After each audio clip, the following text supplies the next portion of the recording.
Bueno, cuando hablamos de antibióticos, bueno, supongo que acá casi todos ya llevaron ciencias básicas, farmacología o algo así, entonces hay que recordar, ¿no?, qué cosas son los antibióticos.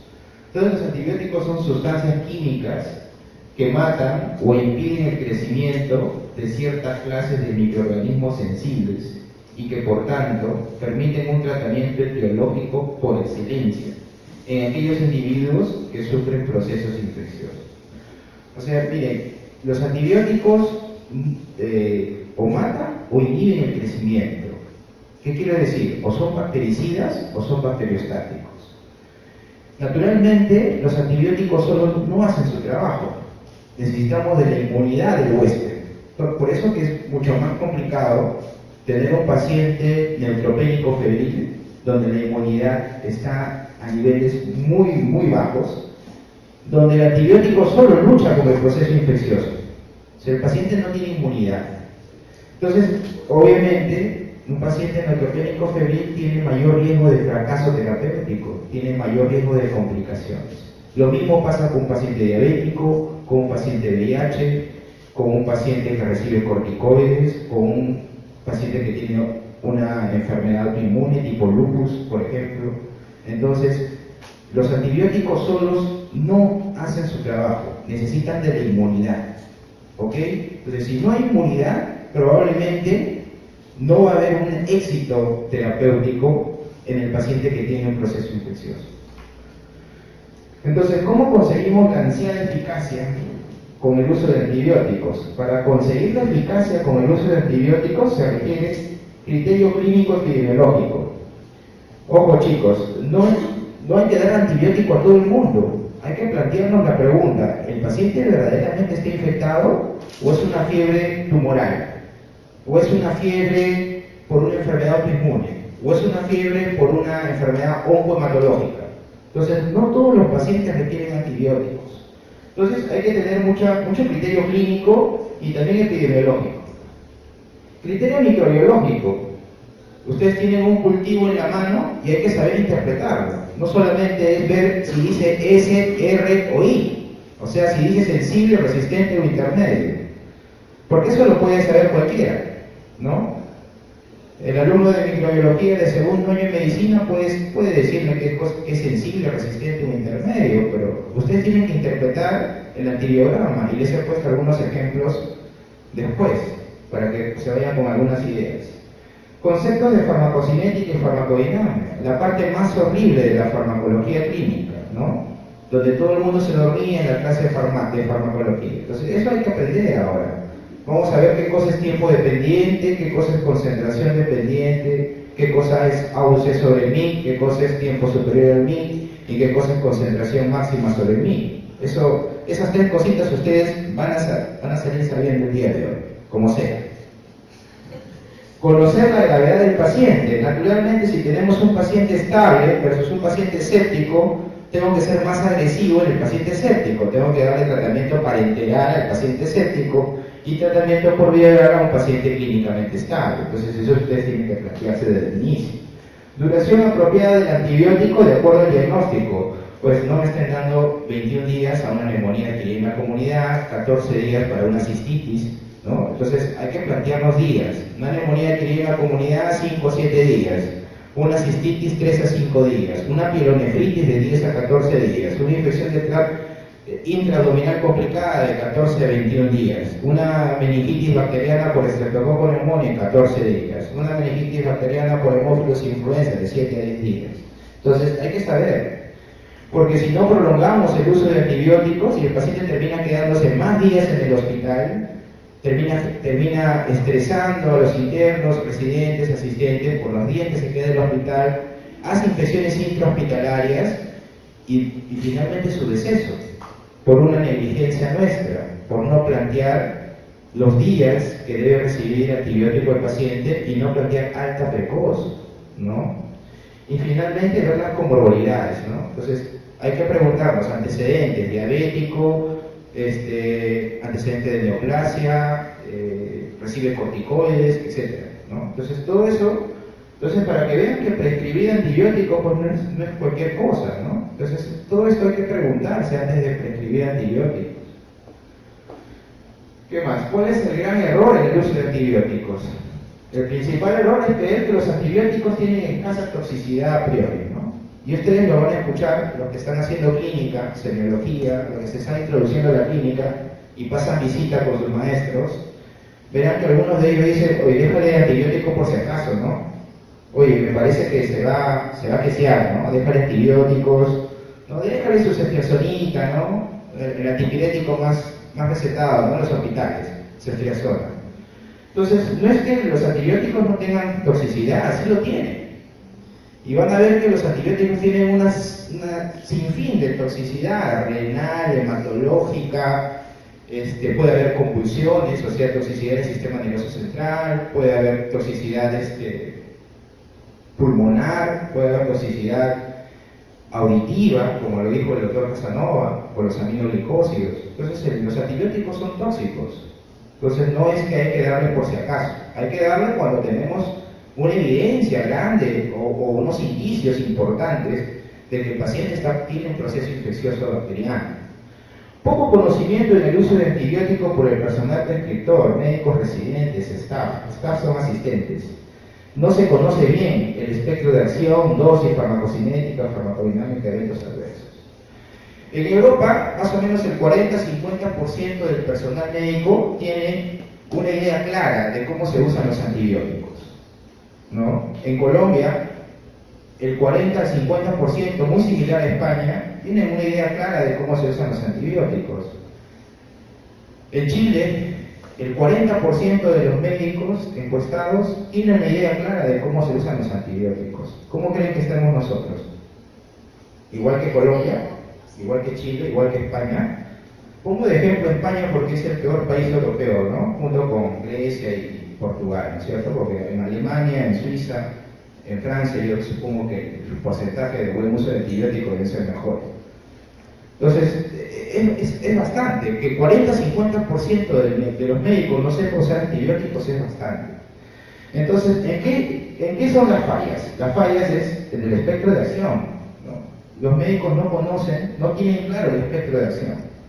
O sea, manejan o usan antibióticos con muy amplio espectro para un germen que no requiere tanto espectro de acción. Ejemplo claro es cuando se aísla una E. coli y el médico tratante quiere darle ceftazidima en lugar de ceftriaxona. Cuando sabemos que ceftazidima no se debe usar para una E. coli porque es una cefalosporina antipseudomónica, ¿no? Lo deberíamos de reservar cuando tengamos unas pseudomonas en la mano y que sea sensible a ceftazidima. Entonces, el médico tratante, lo clásico dice, no, ceftazidima es mejor que ceftriaxona. No es que sea mejor que ceftriaxona. Ceftazidima tiene una cobertura adicional para pseudomonas, pero no es mejor para el coli. Otro ejemplo claro es estreptococo. Si el estreptococo se sensible a penicilina, ¿por qué no le damos penicilina? ¿Por qué preferimos darle ceftriaxona? Entonces, hay muchos errores, ¿no? Por ejemplo, cuando tuvimos hace mucho tiempo un cultivo de líquido cefalorraquídeo, salió estreptococo pneumoniae, fue una meningitis bacteriana por estreptococo pneumoniae, y salió sensible a penicilina. Yo indiqué penicilina, todo el mundo me buscaba, era el médico más buscado del hospital, porque hace años que no se usaba penicilina en el hospital 2 de mayo, ¿no? Desde 2 de mayo es de ceftriaxona para arriba, ¿no es cierto? Meropenem, vancomicina, ese es el buen médico, ¿no? El buen médico es meropenem, vancomicina, ceftazidima, pipetazo, colistina, ¿no? Entonces me buscaron, ¿no? Todo el mundo me buscaba en el hospital. Bueno, yo estaba en el baño, pero no sé cómo me encontraron, porque había dejado penicilina, ¿no es cierto?, al paciente, pero entramos en una discusión académica, ¿no?, dentro de lo que se llama académico, porque a veces discutir con algunos no vale la pena, y llegamos a la conclusión de que penicilina sí, o sea, penicilina sí es sensible, ustedes hay que usarlo.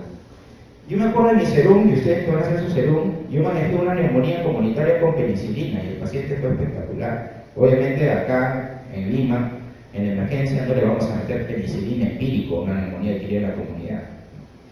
Pero penicilina es muy bueno, es bactericida, entonces no se olviden de eso. Vamos a hablar también de las penicilinas. Y mucha gente se olvida de los eventos adversos, ¿no? Creen que nuevamente los antibióticos no tienen ningún evento adverso, y eso es totalmente falso. Entonces vamos a hablar de penicilinas, no me voy a meter mucho en la parte química, ¿no?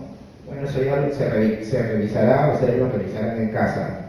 Pero lo que sí me voy a meter un poco es en el mecanismo de acción. Todos los betalactámicos, chicos, todos los betalactámicos, o sea, cuando yo hablo de betalactámicos, pues me estoy refiriendo a penicilinas, cefalosporinas, penicilinas con inhibidores de beta-lactamasa, monobactans y carbapenems. Todos ellos son bactericidas. Todos ellos son bactericidas. ¿Ok? Entonces, ¿qué hacen ellos? Inhiben la síntesis de la pared bacteriana, ¿no? ¿Y en qué etapa de la pared bacteriana? ¿En qué etapa? En la etapa final de la síntesis del péptido glucano. A diferencia de los glucopéptidos inhiben las fases tempranas de la síntesis del péptido glucano.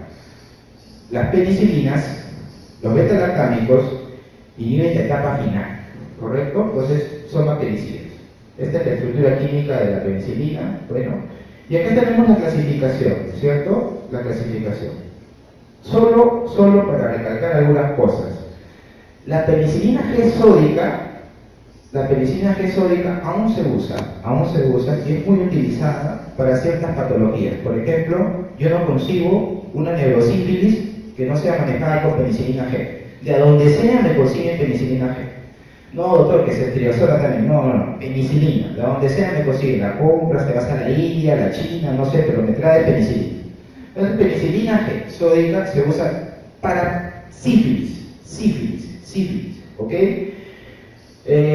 Oxacilina, nafcilina, bueno, nafcilina tienen los gringos, Estados Unidos, nosotros tenemos oxacilina. ¿Para qué usamos nafcilina, oxacilina? Usamos para estafilococo meticilino sensible.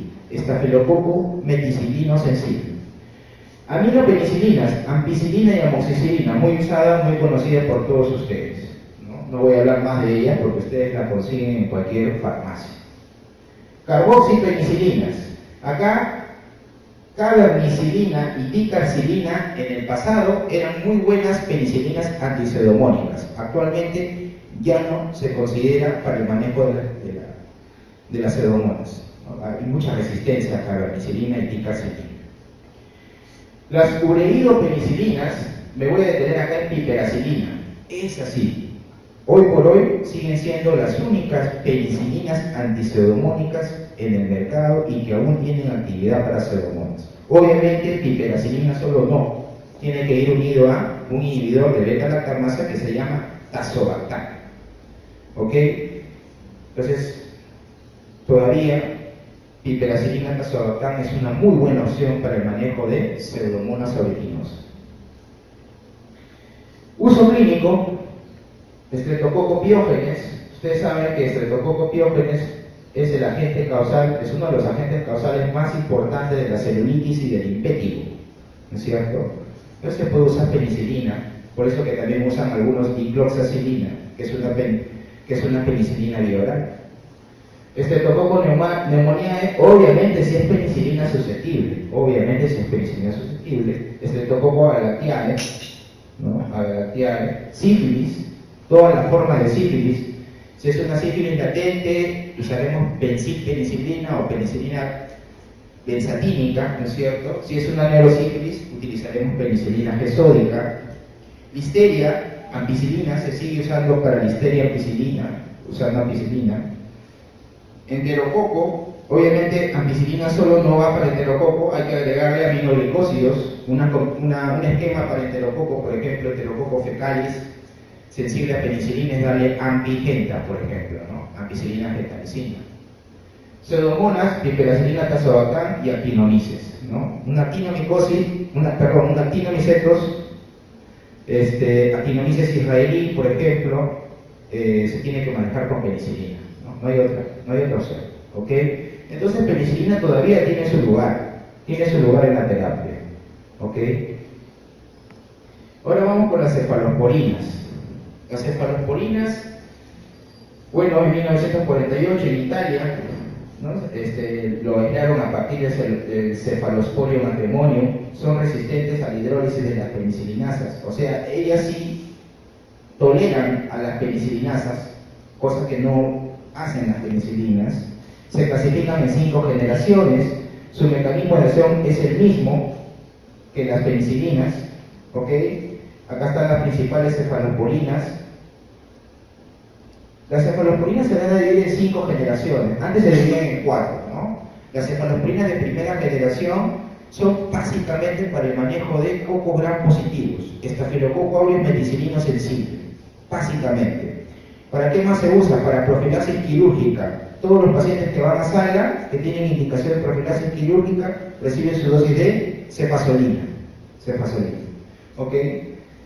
Las cefalosporinas de segunda generación tienen un poquito más de actividad contra gram negativos, básicamente Haemophilus influenza. No tiene mucha actividad para enterobacterias, ¿ok? Las cefalosporinas de tercera tienen actividad para enterobacterias. Acá estoy hablando de ceftriaxona, básicamente. Las cefalosporinas de tercera se dividen en 2 tipos, ¿no? Cefalosporinas de tercera con cobertura para pseudomonas y aquellas que no tienen cobertura para pseudomonas. La que tiene cobertura para pseudomonas es ceftazidima. La que no tiene cobertura para pseudomonas, ceftriaxona, cefixima, cefpodoxima. ¿Ok? Acá están todas las cefalosporinas. La de cuarta generación también son antipseudomonas. Dentro de ellas, cefepime. ¿Ok? Cefepime es antipseudomona. Vamos a conversar más adelante sobre algunas características principales. Y finalmente las de quinta generación, que son relativamente últimas, como ceftarolina y ceftobiprol, que tienen cobertura para MARSA. O sea, el problema con las cefalosporinas era que ninguna de ellas, hasta que no aparecieron estas de quinta generación, no tenían ninguna actividad para MARSA. Aparecieron las de quinta y solucionaron el problema. Entonces las cefalosporinas se puede decir que son completas. Tienen actividad para pseudomonas, tienen actividad para MARSA con las de quinta generación. Bueno, acá cefazolina es de administración básicamente endovenosa, actividad antimicrobiana incluye a cocos gram positivos, no tiene actividad contra enterococo, cefazolina no tiene actividad contra enterococo, y fundamentalmente es para Staphylococcus aureus sensible a la meticilina. Su uso clínico en la actualidad está ligado a la profilaxis quirúrgica, básicamente. Cefadroxilo y cefalexina son cefalosporinas de primera generación de vía oral. Las de segunda generación tenemos a cefuroxima, que tiene actividad contra Haemophilus influenza. Las de segunda generación, chicos, no tienen llegada ni la primera. Las cefalosporinas de primera y de segunda no tienen llegada al líquido cefalorraquídeo. O sea, no se les vaya a ocurrir tratar meningitis con estas 2 cefalosporinas. Las cefalosporinas de tercera sí tienen llegada al líquido cefalorraquídeo. Y las de cuarta también. Cefepime, por ejemplo, es una buena opción para meningitis postquirúrgica, por ejemplo, donde se sospecha pseudomonas. ¿Ok? Entonces esa es una de las características de las cefalosporinas. Miren, la cefositina es la única cefalosporina que tiene actividad contra anaerobios. Es la única cefalosporina que tiene actividad contra anaerobios. ¿Contra qué anaerobio? Bacteroides frágiles. ¿Cuál es el problema con cefositina? Que uno, no lo tenemos en Perú. Segundo, que hay en Estados Unidos, pero que ya no se está usando mucho porque aparecieron otros antibióticos con actividad antianaerobios que han desplazado el uso de cefositina. ¿Para qué nos sirve la cefositina actualmente a nosotros en Perú? Como marcador. Vamos a ver en los antibiogramas que la cefositina nos dice mucho sobre algún mecanismo de resistencia. Lo vamos a ver hoy día rápidamente, ¿ya? Pero acuérdense que es la única que tiene actividad contra anaerobios. Lamentablemente no lo tenemos nosotros porque han aparecido otras como amoxiclavulánico que puede ser reemplazar o que puede reemplazar a la cefositina. Bueno, ya hablamos sobre las cefalosporinas de tercera, ¿no? Las cefalosporinas de tercera tienen muy buena cobertura para estreptococo resistente a penicilina, para meningococo, para Haemophilus influenza y para enterobacterias, ¿correcto? Entonces, las cefalosporinas de tercera son una muy buena droga. Son consideradas antibióticos de amplio espectro, las cefalosporinas de tercera, de amplio espectro. También para fiebre tifoidea, ¿no? Ceftriaxona se usa para fiebre tifoidea, por ejemplo. Salmonelosis también, obviamente cuando son sensibles. Cefixima y ceftibuteno son las cefalosporinas de tercera generación por vía oral. por vía oral, ¿ok? Cefixima y ceftibuteno. Cefixima, tengo muy mala experiencia con cefixima, ¿no? Y no lo digo solo yo, lo dicen muchos colegas, sobre todo los neumólogos que manejan neumonías comunitarias y que le bajan, ¿no es cierto? O sea, recibe ceftriaxona endovenoso 48 horas, 72 horas, cae la fiebre, mejora su función respiratoria, satura bien, lo mandan a la casa con cefixima y el paciente termina volviendo por emergencia. Entonces, lo que recomiendan algunos expertos es que no se debe usar cefixima, y es más, ya no sale tampoco. Ya. Antes venían las visitadoras a traernos muestras, pero parece que ha fracasado porque uno que clínicamente muchos colegas hablan de que cefixima, los pacientes no van bien cuando usan cefixima. El otro es ceftibuteno, que al parecer es un poquito mejor que cefixima, y lo dice por la biodisponibilidad. Miren, la biodisponibilidad de cefixima es del 50%, mientras que el ceftibuteno es 90%. Entonces, yo pienso que esta debe ser la razón por la cual los pacientes no van bien con cefixima. No tienen muy buena biodisponibilidad. ¿Qué más? Ceftazidima ya hemos hablado, que es antiseudomonas, ¿no? Cefalosporinas de cuarta, cefepime. ¿Cuál es la diferencia? Bueno, ustedes dirán, doctor, pero cefepime, ceftazidima, ya me confundí, ¿no? O sea, cefalosporinas de quinta, cuarta, tercera. Pero ¿cuál es la diferencia entonces entre cefepime y ceftazidima? Las dos cubren pseudomonas. Las dos atraviesan la barrera hematoencefálica. ¿Cuál es la diferencia? La diferencia, chicos, es que cefepime es altamente hidrófila en comparación a ceftazidima. ¿Qué significa eso? Que un antibiótico sea más hidrófilo significa que tiene mejor penetrancia al agente bacteriano. Entonces, si a mí me dicen, tengo unas pseudomonas y tengo en mi farmacia cefepime y ceftazidima, yo prefiero dar cefepime, ¿ok? Es más hidrófila, entonces tiene mayor actividad contra pseudomonas en comparación que ceftazidima. Y la otra diferencia, que esto es ya para residente, es que es más activa frente a las beta-lactamasas de tipo ANC. O sea, las pseudomonas tienen un mecanismo de resistencia enzimático que se llama beta-lactamasas de tipo C. Su nombre es ANC. Ceftazidima no es estable frente a estas ANC, pero sí cefepime.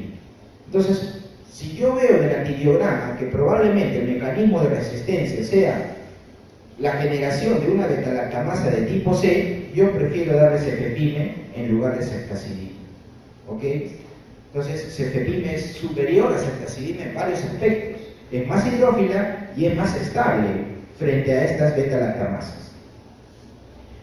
Su fijación a proteína es menos del 20% y su uso clínico está disminuyendo, ya que rara vez en el hospital encontramos unas pseudomonas que sea sensible a cefalosporinas. Rara vez. La mayoría son resistentes incluso a los carbapenems. Entonces, por eso su uso clínico está disminuyendo. Acá hablamos de las cefalosporinas de quinta, lo que le decía, ceftalorina, que aún no es comercializada en nuestro país, pero sin embargo es bueno que lo sepan, y tiene actividad contra cocos gram positivos, especialmente para Staphylococcus aureus resistente a la meticilina. Estos son los principales eventos adversos de las cefalosporinas, ¿no? Lo más frecuente son la hipersensibilidad, el rash, ¿no? Rash, urticaria, enfermedad del suelo. Pero miren ustedes, acá en la parte gastrointestinal, ¿qué significa esto? Barro biliar, ¿no?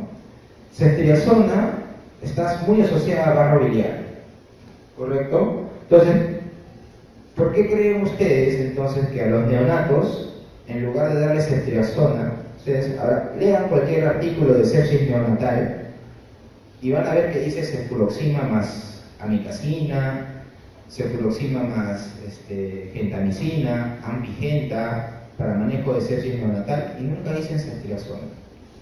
Porque la ceftriaxona produce barro biliar en el neonato, no solo en los adultos, también en el neonato, y se ha asociado a kernípteros en neonatos. Entonces, por esta razón, ceftriaxona no es un buen antibiótico para los neonatos.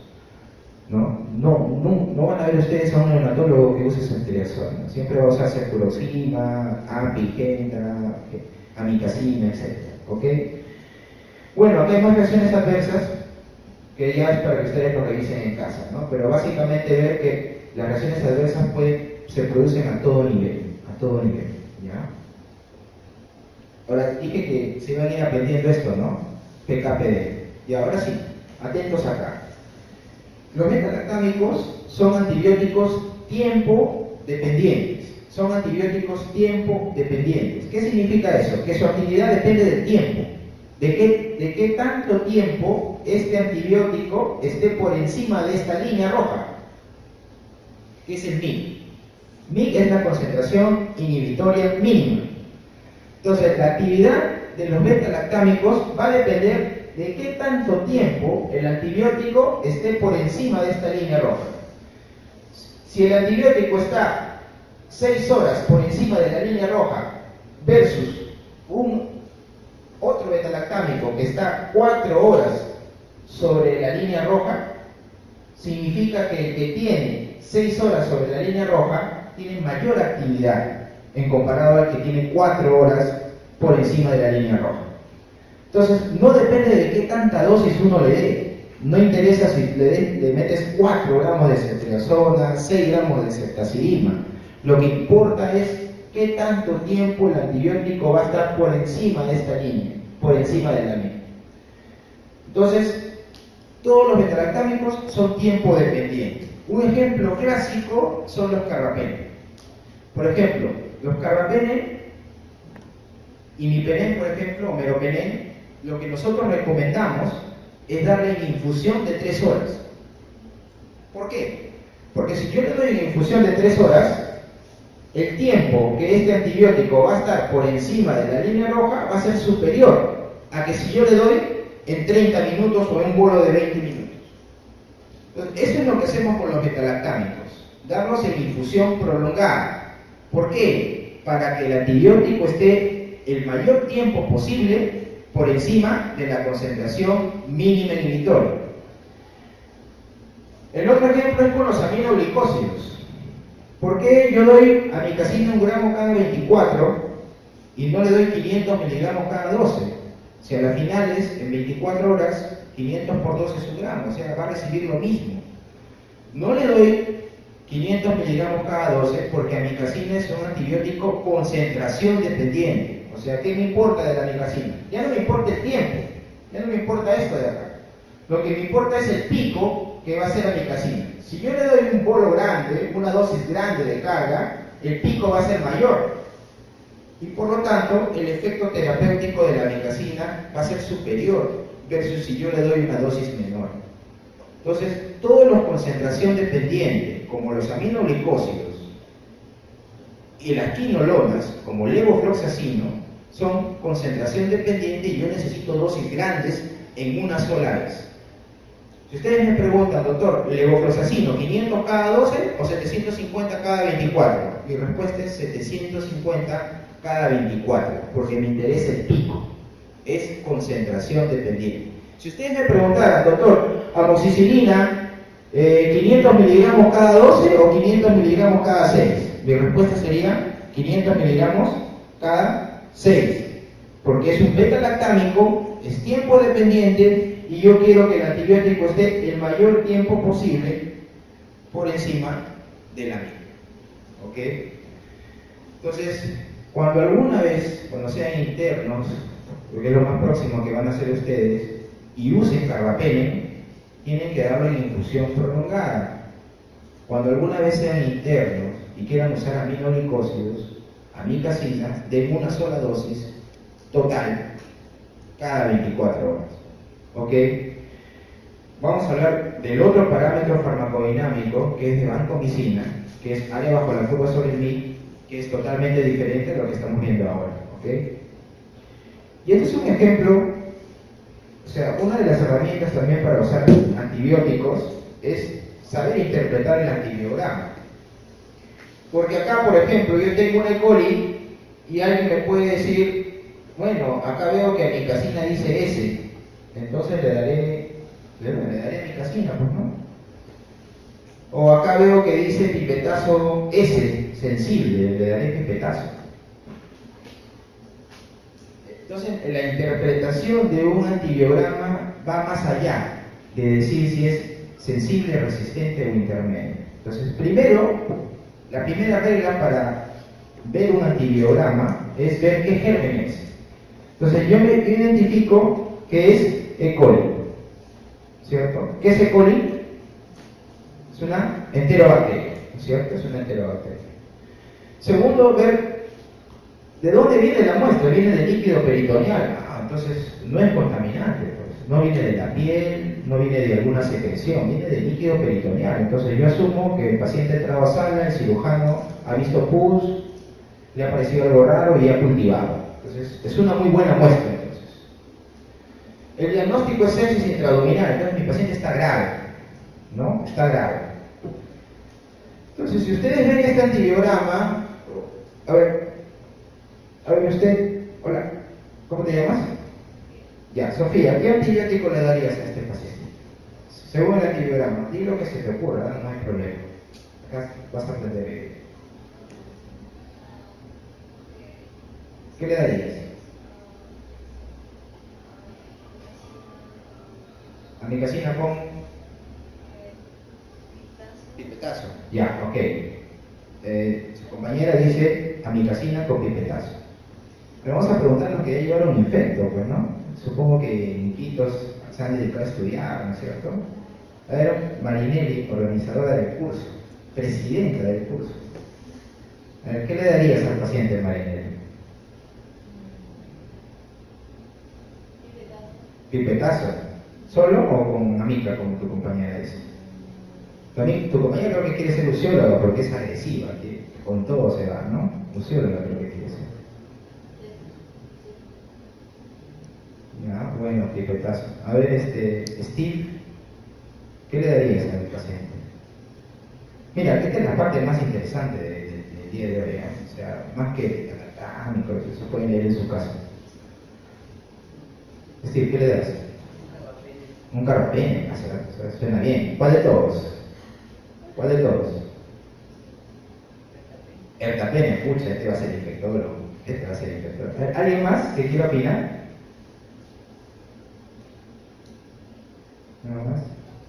Ya. Bueno, como les mencionaba al inicio, ¿no es cierto? Hay que ver la gravedad del paciente, ¿no es cierto? El paciente es un paciente con sepsis intraabdominal. Entonces, yo necesito antibióticos bactericidas. Es un paciente séptico. Está entre la vida y la muerte, ¿no? O sea, está en una lucha ahí. Su inmunidad está luchando. Necesita una ayuda. La ayuda son los antibióticos. Amikacina no le daría, pues, definitivamente. Amikacina, ¿qué hace amikacina? Se une a la subunidad. ¿Qué es subunidad? 30S, ¿no? Se une a la subunidad 30S y por lo tanto es más bacteriostático que bactericida. No me sirve amikacina. Descartado. Pipetazo. Ya les he dicho, me he cansado de decirles, pipetazo es antipseudomonas. ¿Por qué usar un antipseudomónico en una E. coli? ¿Por qué quieren generar resistencia, chicos? ¿Por qué son así? ¿Por qué quieren generar resistencia? ¿No? Entonces no le daría pipetazo. Esto no es pseudomonas, esto es E. coli. A ver, ¿qué más? Cefepime tampoco le daría, ceftazidima tampoco le daría, son antipseudomonas. Entonces, lo que dice Steve, ¿no? Carbapenem, dice, ¿no? Elegantemente dice carbapenem. Y ertapenem, dices tú, ¿no? Ertapenem sería el tratamiento ideal de este paciente. ¿Por qué? Vamos a ver ahora a los carbapenem, que ertapenem no tiene cobertura para pseudomonas ni acinetobacter. Solo sirve para enterobacterias que provocan un mecanismo de resistencia que se llama beta-lactamasa de espectro extendido, BLE. B-L-E-E, BLE. Entonces, acá el tratamiento de elección sería ertapenem, haciendo un uso racional de antibióticos, así se llama el término, uso racional de antibióticos. Estoy usando un carbapenem que no tiene cobertura para pseudomonas ni acinetobacter, que es ideal para el manejo de enterobacterias, que es una E. coli, que es portadora de un mecanismo enzimático que se llama beta-lactamasa de espectro extendido. La respuesta sería ertapenem. Ahora, doctor, no entiendo nada, no sé qué cosa es beta-lactamasa de espectro extendido. A ver, tranquilos. Miren, cefalosporina de tercera, cefotaxima. ¿Qué dice? Resistente. Cuando ustedes ven una enterobacteria en el cual la cefalosporina de tercera es resistente, las probabilidades de una beta-lactamasa de espectro extendido son altísimas. O sea, ya hay que considerarlas una vez, tan solo mirando a las cefalosporinas de tercera generación.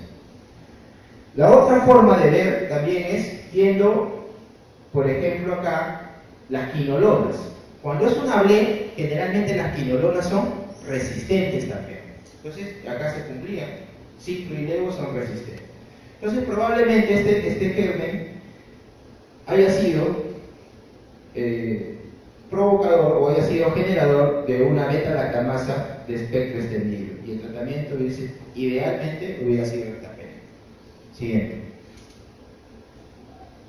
Siguiente. ¿No? ¿Yo? Acá, mira, otro ejemplo. Este es un niño, este es un caso del hospital. Es un niño de 10 años, con tiempo de enfermedad de 10 días, que venía por dolor articular en rodilla derecha, fiebre, escalofríos, signos inflamatorios y aumento de volumen en rodilla izquierda, ¿no? Había signos de sinovitis. El diagnóstico del servicio de pediatría fue artritis séptica y le iniciaron vancomicina. De forma empírica, le dieron vancomicina, ¿no? Lo cual es correcto. O sea, tienes una artritis séptica, tienes una osteomielitis y quieres usar un antibiótico empírico, tienes que cubrir con gram positivos. Entonces le das vancomicina, está bien porque es empírico. Pero antes de darle vancomicina, se cultiva, ¿no es cierto? Y cultivaron, y creció Staphylococcus aureus. En el cultivo creció Staphylococcus aureus. Y miren este patrón de resistencia. Oxacilina sensible, ciprofloxacino sensible, clindamicina sensible, eritromicina resistente, vancomicina sensible y linezolid sensible. El niño mejoró, ¿no? Fue bien, muy bien. Cayó la fiebre, ya no, sus leucocitos de 16.000 bajaron a 10.000, espectacular el niño. Pero ¿qué creen que hicieron los pediatras? ¿No? Nuevamente, ¿no? Vamos nosotros a evaluar al niño y vimos que era sensible a oxacilina. Entonces dijimos, bueno, que es sensible a oxacilina, ¿para qué continuar con banco? Lo bajamos a... Ya cambien a oxacilina, ¿no? Indicamos oxacilina y los pediatras pues no lo cambiaron, ¿no? Dijeron que no, pues con vancomicina mejoraba, ¿no? Es obvio, pues va a mejorar con vancomicina, está sensible. Pero si tienes un antibiótico de menor espectro, que también es sensible, ¿por qué no utilizamos el de menor espectro? No, yo no lo voy a cambiar, ¿no? Me dijeron, no lo voy a cambiar, doctor. Usted puede haber leído 1000 artículos, pero yo tengo 30 años de médico, ¿cierto? Esa es la clásica, ¿no? Yo tengo más experiencia, ¿no? Bueno, le digo, bueno, no hay problemas, vancomicina, bueno. Pero miren esta iatrogenia tan grande que se puede hacer cuando tú tienes un cultivo y no desescalas el antibiótico. Ahora, miren muchachos, es un estudio, es un artículo muy conocido, donde comparan la efectividad de nafcilina o cefazolina versus vancomicina, o sea, dos antibióticos de bajo espectro, muy dirigidos para Staphylococcus aureus sensible, versus vancomicina en Staphylococcus aureus penicilino susceptible. ¿Y qué creen que pasa? La mortalidad es mayor en aquellos que usan vancomicina. Vancomicina no es superior a oxacilina, no es superior a cefazolina para Staphylococcus aureus sensible a la penicilina. Si es sensible, hay que darle el antibiótico de menor espectro. La mortalidad es mayor. Ustedes saben que la vancomicina es nefrotóxica, más nefrotóxica que la oxacilina. ¿Por qué exponer a un niño de 10 años a 2 semanas de vancomicina, pudiendo usar oxacilina, que también es bactericida, es una penicilina, pero el amor de Dios es bactericida también, ¿no es cierto? Entonces tuvimos que enseñar este artículo y tuvimos que enseñar otro artículo y como 10 artículos, ¿no es cierto?, a los colegas de pediatría, para que después al 14, al 14º día, o sea, cuando ya no me importaba si continúa o lo cortamos, decidieron quitarle la vacunación. O sea, tuve que esperar 14 días para que lo corten, ¿no?, para que corten la vacunación. Obviamente, chicos, pues el paciente iba a mejorar, ¿no? Si tú le dabas linezolid, también iba a mejorar. Pero si tenemos un antibiótico de menor espectro, ¿por qué no lo usamos? Dice que es sensible, ¿no? Es como que tengan una streptococcus pneumoniae y te salga sensible a penicilina y uses meropenem, pues, porque es mejor y no uses penicilina, ¿no es cierto? Entonces, yo ya no puedo luchar con los médicos que tienen 60, 70 años, ¿no? Yo ya no puedo, no los puedo cambiar, ¿no? Pero yo me dirijo a ustedes porque ustedes van a iniciar una vida de médicos, ¿no?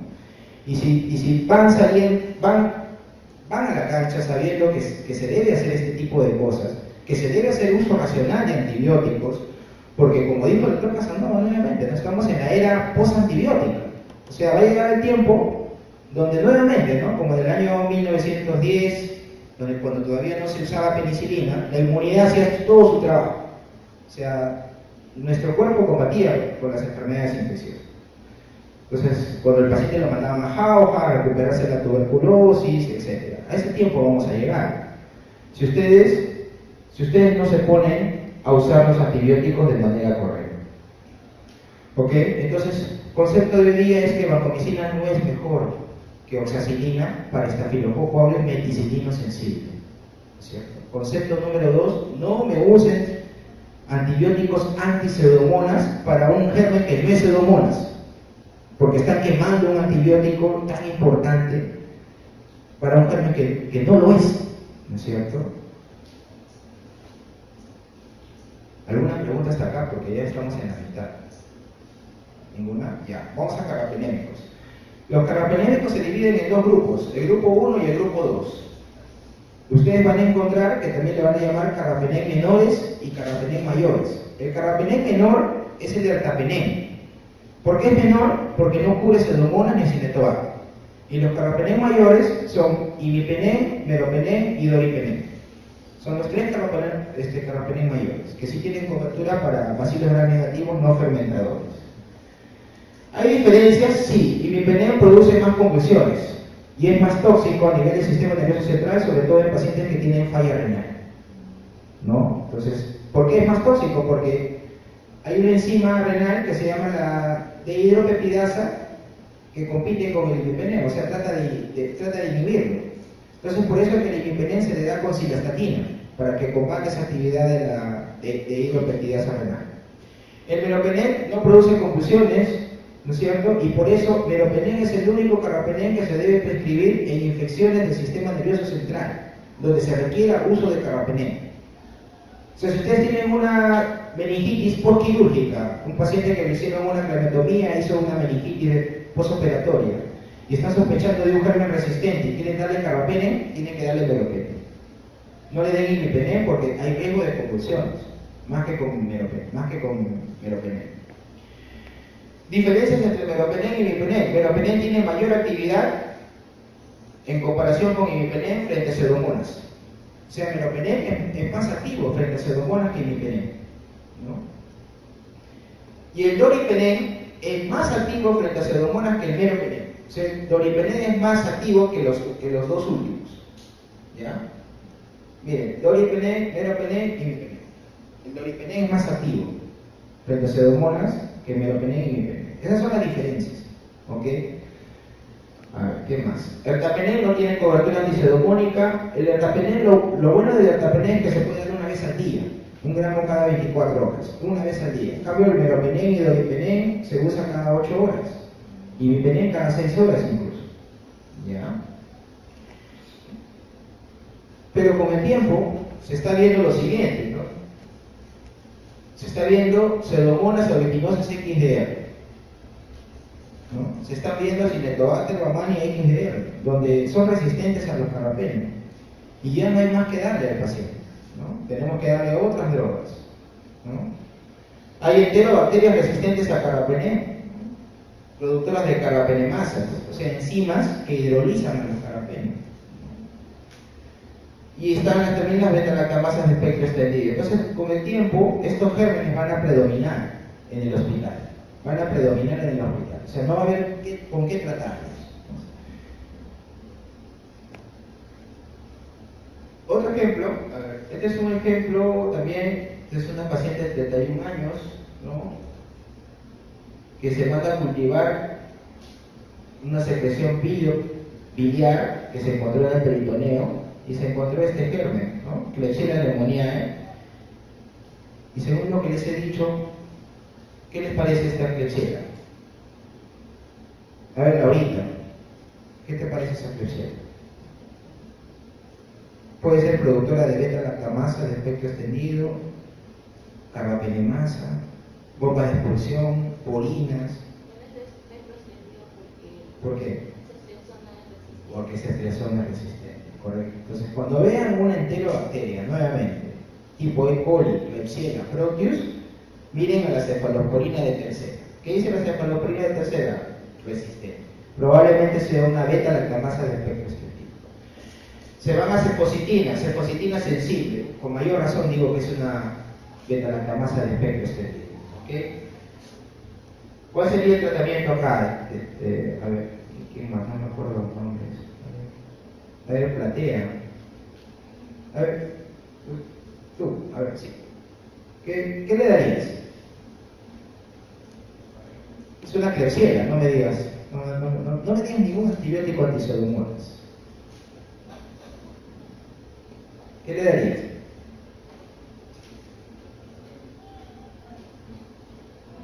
A ver, usted de azul. ¿Qué le darías?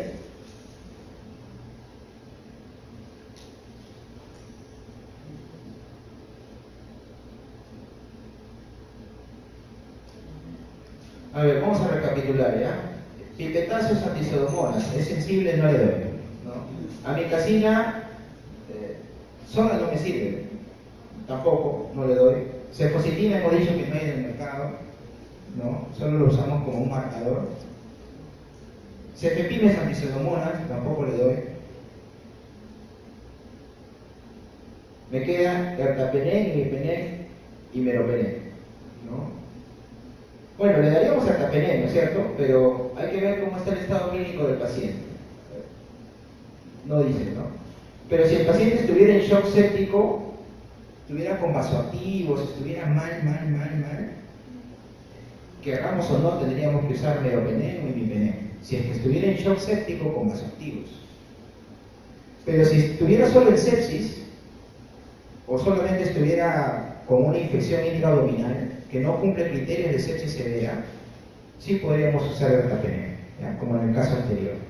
¿Okay? Solo en los pacientes graves, shock séptico, falla multiorgánica, ahí no se recomienda usar ertapenem. ¿Okay? Esta es otra, miren estas pseudomonas. ¿Qué dice? Sensible, resistente casi a todo, ¿no? Sensible a Astrionam, a colistina y a meropenem. A ver, tú, ¿qué le damos?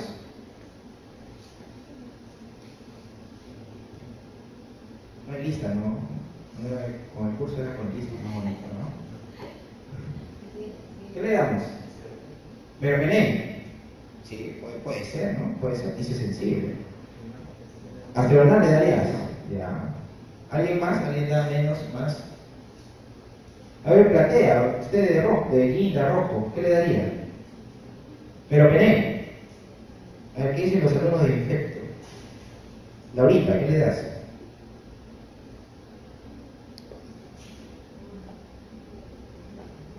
Meropenem. No sé si han acertado a champazo, no sé, pero sí, está bien. Le daríamos meropenem. ¿Saben por qué? A ver, voy a responder a los que dijeron Astrionam. Astrionam dice sensible, pero Astrionam tiene sus indicaciones claras y precisas. No es que Astrionam tú no lo vas a conseguir acá en la farmacia universal, no la vas a conseguir. Tiene sus indicaciones precisas.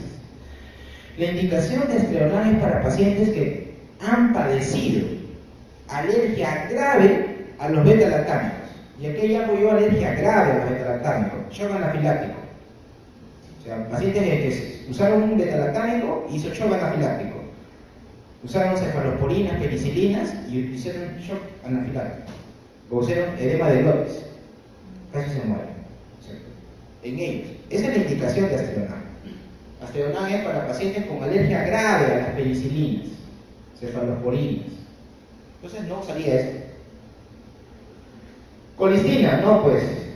¿Por qué usar colistina? Si colistina está reservada para las cepas pseudomonas con resistencia a los carbapenem o XDR. Entonces esta me la reservo para el final. Ay, ¿por qué meropenem? Si dice imipenem resistente, entonces mi lógica dice que si imipenem es resistente, meropenem también va a ser resistente. ¿Qué dice Navinelli? ¿Es cierto? Si imipenem es resistente, meropenem también es resistente. ¿Qué opinas? ¿Perdón? Claro. Miren, chicos, todos ustedes.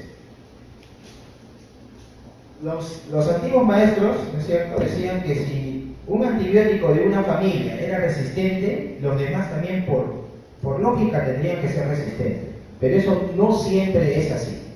No siempre es así. ¿En quiénes se cumple ese axioma de que uno de la familia es resistente y los demás también tienen que ser resistentes? En los BLE. Cuando yo decía, fíjense las cefalosporinas de tercera, basta que una sea resistente para que todas las cefalosporinas de tercera ya no sirvan. Ahí sí se cumple. También en las quinolonas. Si ciprofloxacino es resistente, levofloxacino también, así te diga sensible, ya no lo debes usar. Pero no se cumplen los carbapenem. Imipenem puede ser resistente y meropenem sensible, sí. ¿Por qué? Porque para que imipenem sea resistente, probablemente el mecanismo de resistencia de estas pseudomonas sea una porina. Miren, esta es una porina. Esta es una porina. Entonces, imipenem atraviesa muy bien la porina. Pero en ciertas situaciones, esta porina se cierra e impide el paso de imipenem. Entonces, aparece así en el antibiograma. Resistente, porque la porina se cerró. Sin embargo, para meropenem, la porina sigue siendo permeable y por eso meropenem pasa. Para meropenem no le afecta la porina. A meropenem, ¿qué le afecta? Las bombas de expulsión. Eso le afecta a meropenem.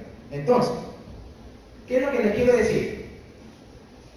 Que para que meropenem sea resistente, necesita dos mecanismos de resistencia. Uno, porinas y bombas de expulsión.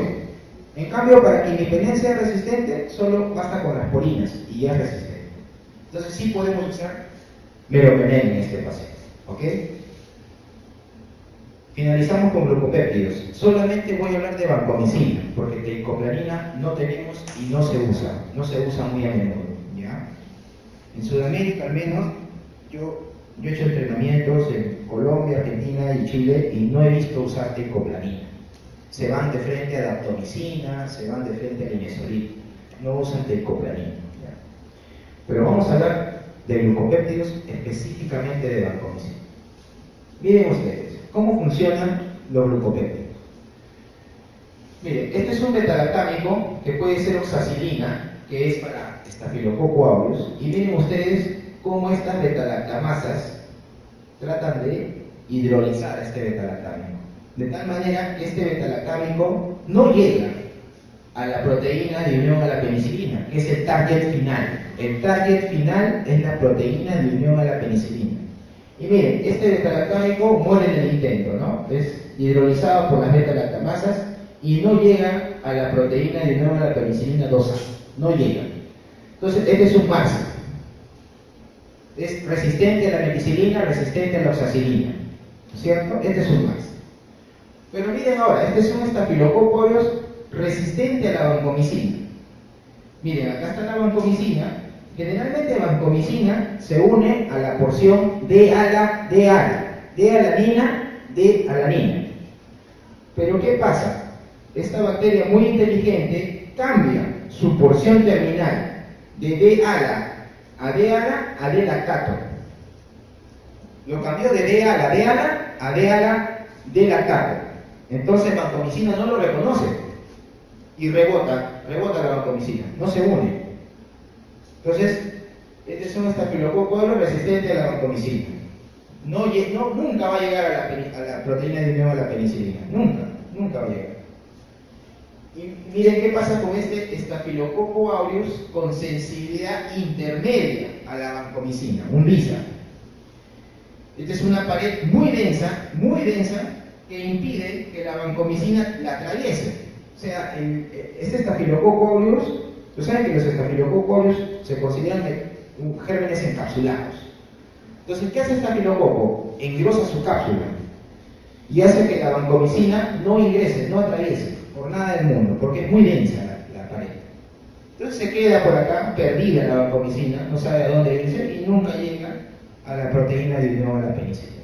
Entonces, estos son las tres formas principales de los Staphylococcus aureus resistentes a la vancomicina. Chicos, no se dejen engañar. Staphylococcus aureus resistente a la vancomicina, solamente hay 20 casos en el mundo. 20 casos en el mundo. El único, en Sudamérica, ¿quiénes lo tienen? Brasil, me parece que Argentina y Colombia. Pero los casos son contados. Lo que sí hay son cepas de Staphylococcus aureus con sensibilidad intermedia a la vancomicina. Entonces, si ustedes tienen en su hospital, donde están rotando, le dicen, ¿es un estafilococo resistente a la vancomicina? Publíquenlo, pues al toque, ¿no? Al Emerging Disease, al toque, porque en Perú nunca se ha reportado eso, ¿no? No se dejen engañar, la vez pasada me buscó un residente de patología clínica, pues el chico está más perdido, ¿no es cierto? No sé, no los entiendo mucho, pero me fueron a buscar para un probable estafilococo aureus resistente a la vancomicina. No era, pues era resistente a la oxacilina, no era resistente a la vancomicina, ¿no? Pero bueno, así son ellos. Y miren, ¿cómo ha generado, miren, la resistencia? Y estamos llegando a esto, ¿no? En el 2002 se reportó el primer caso de Staphylococcus aureus resistente a la vancomicina. Como les vuelvo a decir, hasta el año 2015 que hice mi búsqueda, encontré 20 casos en el mundo. De repente ahora hay más, no lo sé. Hay Marinelli, Steve, que ahorita se ponen a buscar, me actualizan. De repente ya hay 30, 40, 50, no lo sé. ¿Ya? Pero no son muchos. Ya. Ah, ya, miren. Brasil y Colombia. Brasil y Colombia. Son escasos en Sudamérica. Entonces, ¿en qué creen que se parece? Esta es una marca de auto, ¿no? Chrysler, como quieran pronunciarlo. ¿En qué se parece la marca de autos Chrysler? ¿En qué se parece al Staphylococcus aureus resistente a vancomicina? Que las dos vienen de Detroit. El primer caso reportado de Staphylococcus aureus resistente a la vancomicina fueron de Detroit, en Estados Unidos. Detroit es endémico de Staphylococcus aureus resistente a la vancomicina. ¿Ok? Es ahí donde, si ustedes ven artículos de Staphylococcus aureus resistente a la vancomicina, todo dice Detroit, Chicago. ¿Ya? Entonces, son las endémicas. Hay que tener mucho cuidado con estos gérmenes. Lo otro son las indicaciones. Las indicaciones de vancomicina son claras. Infecciones graves causadas por microorganismos gram positivos resistentes a beta-lactámicos, o sea, resistentes a la meticilina o oxacilina. Infecciones causadas por microorganismos gram positivos en pacientes alérgicos a los beta-lactámicos. Por ejemplo, un paciente con endocarditis de válvula nativa en el que se halla Streptococcus pyogenes sensible a penicilina, pero lamentablemente el paciente tiene un antecedente de anafilaxia a la penicilina. ¿Qué le damos? Vancomicina. Lo dice, ¿no? Alérgicos a los beta-lactámicos. Astreonam no le damos. ¿Por qué no le damos astreonam? Pero doctor, usted ha dicho astreonam porque hay alérgicos graves a los beta-lactámicos. Pero te repito, pues astreonam es para pseudomonas, es antipseudomonas. ¿Para qué vamos a usar antipseudomonas en un Streptococcus pyogenes? ¿Ok? Segundo, colitis pseudomembranosa, vancomicina bioral. La vancomicina bioral existe en el mercado y se usa para la colitis pseudomembranosa provocada por el Clostridium difficile. Y acabamos. Este es un artículo nuevo que recién lo he bajado ahora a las 4 de la tarde antes de venir a conversar con ustedes. Solamente acá Solamente acá 4 puntos, nada más, no los quiero aburrir. 1. Cuando ustedes tengan un antibiograma y vean que vancomicina tiene un MIC mayor que 1, ya busquen otra alternativa a la vancomicina. Por más que le diga sensible, busquen otra alternativa. Traten de ver linezolid, daptomicina, tigecyclina, etc. Oritabancina, lo que quieran, pero ya no usen vancomicina. Segundo, este es el parámetro farmacodinámico de la vancomicina, área bajo la curva sobre 1400. Si el MIC es menor o igual a 1, pueden usar vancomicina, chicos. Si MIC dice 1, ok, usen vancomicina. 0.5, ok, usen. Pero si dice más de 1, por más que le diga sensible el antibiograma, busquen otras opciones, ok. Los niveles van a llevar de 15 a 20 miligramos por litro y siempre dar una dosis de carga de vancomicina, ¿ya? Una dosis de carga. Ya, bueno, esto ya es para la casa, lo leen en su casa. Acuérdense que vancomicina no es 1 gramo cada 12 a todo el mundo, ¿ya? A todo el mundo se le da 1 gramo cada 12. El paciente pesa 100 kilos y le están dando 1 gramo cada 12. El paciente pesa 40 kilos, paciente que recién es diagnosticado de tuberculosis, está malísimo, y también le dan 1 gramo cada 12. Entonces, ningún antibiótico es una receta de cocina. Todo es de acuerdo al peso, todo es de acuerdo al estado hemodinámico del paciente.